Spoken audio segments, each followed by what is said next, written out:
My grandfather vanished the day of his wedding. Years later, my grandmother found him. My grandparents had the classic love story between a soldier and a nurse. They were madly in love and saving up for a big wedding, but after my grandmother got pregnant, they sped up the timeline. They were so excited to have the baby and start their life together. But on the day of the wedding, my grandfather was nowhere to be found. Everyone thought he'd gotten cold feet and left my grandmother. She was devastated but decided to carry on and be a single mother. She had the baby, my mother, and kept working as a nurse. 3 years later, she started a job at a new hospital. She walked into a patient's room and it was my grandfather. She started sobbing and screaming, but he just looked at her like she was crazy.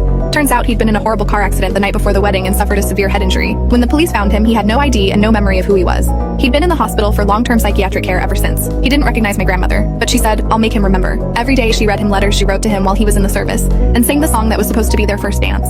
She made him meals from the family recipes he'd always loved. Slowly his memory started to return, but the moment that made everything click was when he met his daughter. He couldn't stop crying and said he knew that she was his. A year later, he was released from the hospital and my grandparents finally got to have their wedding. They're still happily married and so in love, but my grandmother still teases him about his brain every time he forgets where he puts his slippers.